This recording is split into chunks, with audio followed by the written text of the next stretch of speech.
They say silence brings peace, but here, silence is only a reminder. If you type my name into the internet, you'll see a giant in a blue and silver uniform. You'll read about the $20 million contract I signed at 22. Back then, I thought Sunday would never turn into Monday. But losing an empire isn't an explosion. It's a gas leak, slow, silent, until you strike a match and everything turns to ash. Today, my bank account has $43. My Super Bowl ring, sold on eBay to pay the rent. In a little while, the sun will rise, and I'm no longer the all-pro linebacker. I'm just the guy who carries boxes in the warehouse. From the Super Bowl to bankruptcy, the story of Marcus Reed. I stare at the moisture-stained ceiling of this one-bedroom apartment and try to calculate how long it will be before the sun rises. The digital clock beside the bed reads 4:12 in the morning. Soon, the alarm will go off for my shift at the distribution warehouse, where I spend 8 hours a day carrying boxes that weigh less than the dumbbells I used to warm up my biceps back in 1993. My knees crack like dry wood when I try to sit up. It's a sound I know well, the sound of a structure that was pushed to its limit and then abandoned. But physical pain, believe me, is the easy part. Physical pain you treat with ice and the cheap pills I can afford to buy at the corner pharmacy. What really keeps me awake, what makes my chest tighten as if a 150-kilo offensive lineman were sitting on top of me, is the math. I do the calculations every night. I add, subtract, divide, and the result is always the same: 0. In fact, it's less than 0. My name is Marcus Reed. I am 58 years old. If you type my name into the internet, you'll see grainy videos of a giant man wearing the blue and silver uniform of the Dallas Cowboys, terrorizing opponents, taking down quarterbacks as if they were rag dolls. You'll read old headlines about the $20 million contract I signed when I was only 22 years old. $20 million. Back then, that number didn't feel like money. It felt like a divine license to do whatever I wanted. Today, my bank account has a balance of $43.18, and payday is still 5 days away. How does a man lose an empire? It doesn't happen all at once. It's not like an explosion. It's like a gas leak. Slow, silent, invisible. Until you strike a match and everything you built turns to ashes. I remember the smell of the boardroom on the day I signed my first big professional contract.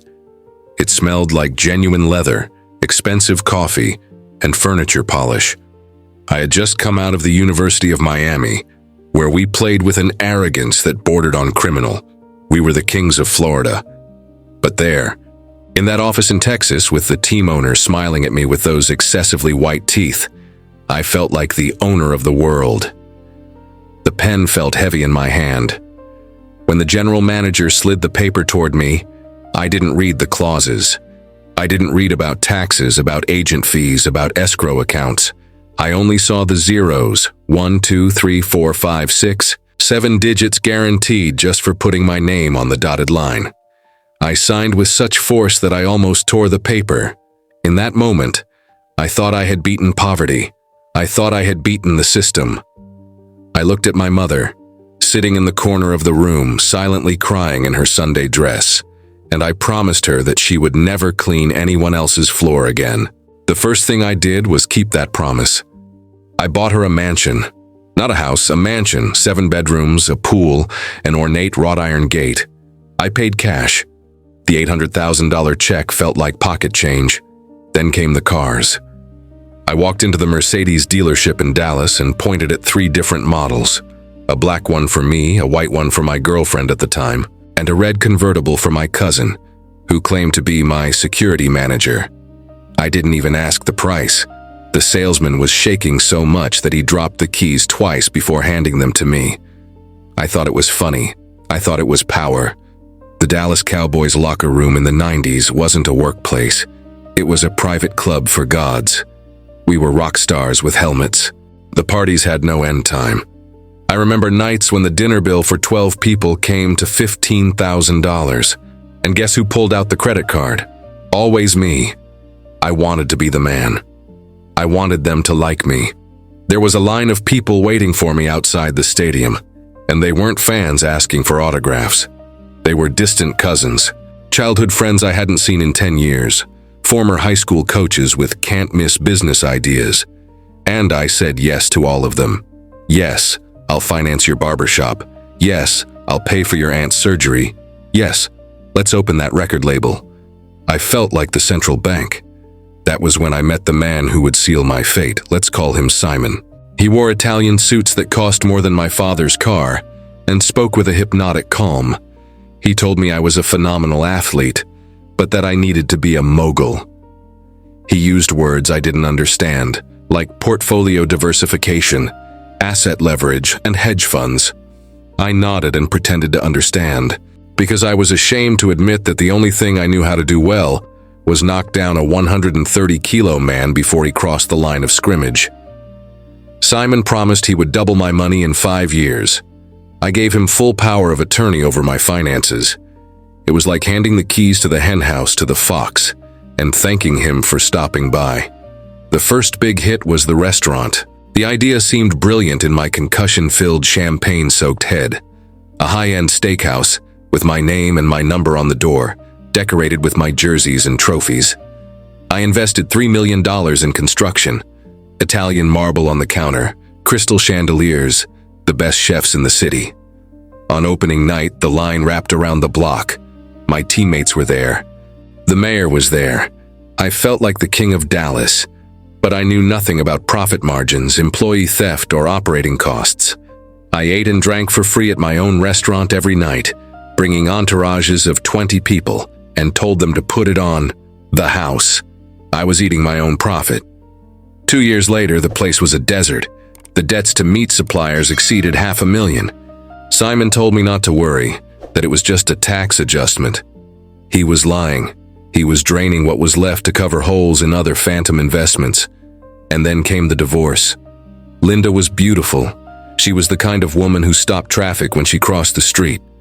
We got married at the peak, in a ceremony that cost $200,000 and was covered by gossip magazines. But Linda didn't marry Marcus, the man who's afraid of the dark and cries at sad movies. She married Marcus Reed, the all-pro linebacker, the millionaire. When my knee blew out in the 1998 season, things changed. It was in a game against the New York Giants on a cold, rainy Sunday. I planted my foot on the artificial turf to change direction and heard the sound. It was like a gunshot inside my leg. I fell screaming, not in pain but in terror. I knew. In that exact second, lying on the wet grass, staring at the gray sky, I knew the faucet had been shut off. The surgeries didn't work as expected. Recovery was slow. I gained weight. I became depressed. The anger began to surface, the result of the blows to the head I had taken my entire life. I broke furniture at home. I yelled over trivial things. Linda tried, I think. But when the money started to run out, the love evaporated. The divorce proceedings were brutal. In the state we lived in, she was entitled to half of everything I had earned, even though she had never taken a hit, never sweated a drop, never bled on the field. The judge didn't care about my pain. He only looked at the numbers. She kept the main house, she kept the luxury cars. She kept half of the investments that I would soon discover were already worth almost nothing. The day I discovered the truth about Simon was the day I tried to withdraw money to pay child support for my 2 children, and the bank teller looked at me with an expression of pity. "Mr. Reed," he said softly, "so no one in line would hear, the balance is insufficient." I laughed. I thought it was a system error. I called Simon. The number no longer existed. His downtown office was empty. He had vanished, and with him, what remained of my fortune. I later discovered that he had forged my signature on loans, mortgaged properties I didn't even know I owned, and siphoned off millions to offshore accounts. I went to the police. I went to the FBI. They opened investigations, but the money had turned to smoke. Free fall is terrifying because you see the ground getting closer and there's nothing to hold on to. I started selling things. First, the cars that were left, then the watches. A solid gold Rolex I won for being Defensive Player of the Year was sold for a fraction of its value at a dirty pawn shop on the outskirts of town. I needed to pay the electric bill. I needed to pay the rent on the tiny apartment I moved into. The friends disappeared. My phone, which used to ring 50 times a day, went silent. Those same people I had bought cars for and paid trips for pretended not to see me when they ran into me on the street.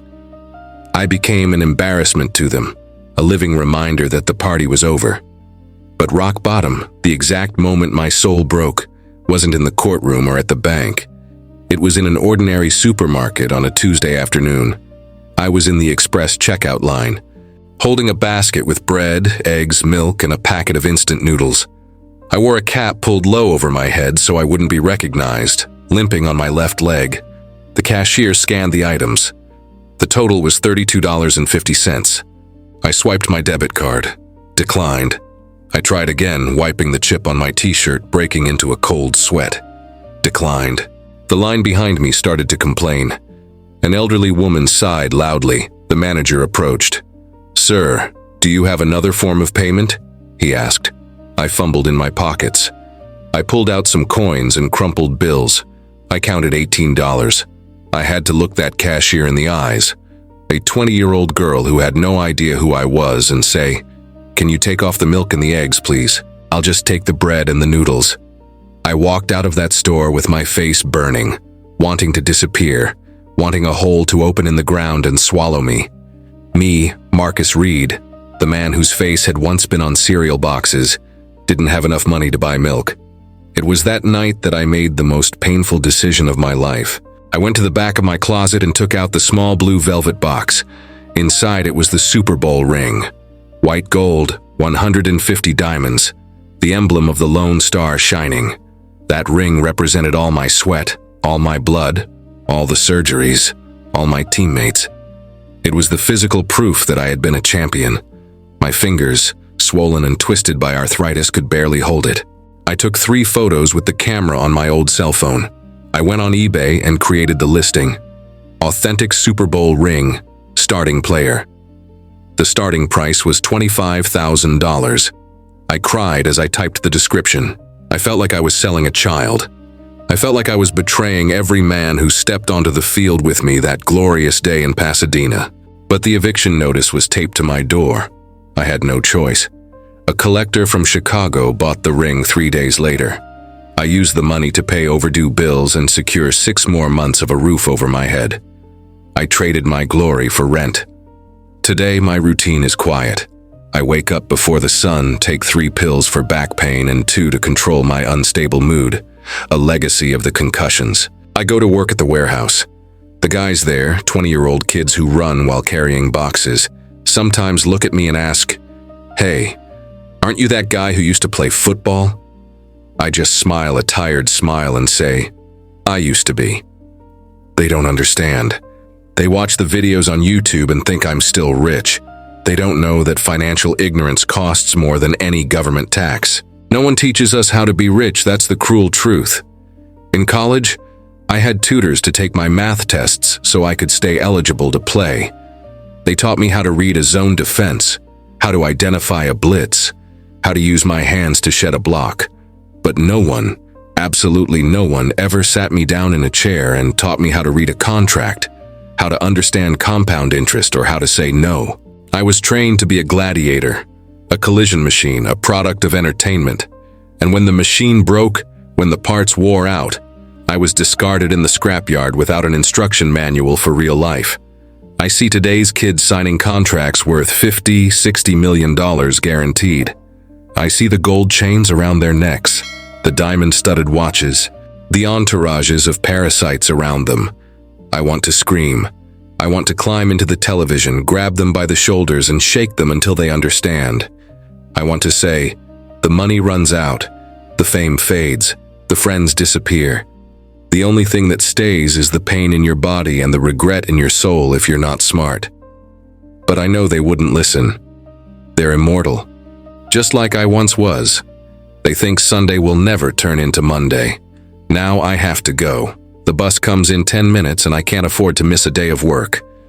My supervisor, a kid young enough to be my son, said that if I'm late again, I'll be written up. It's ironic. I used to be fined $5,000 for being late to a team meeting. and I laughed as I signed the check. Today, if I lose an hour of work, I don't eat dinner. I close the door of this damp apartment, walk down the stairs gripping the handrail, and head toward the bus stop. It's cold outside, my knees hurt. But I keep walking. It's the only thing I have left from the athlete I once was, the ability to keep moving forward, even when everything hurts, even when the crowd is gone and the lights are off.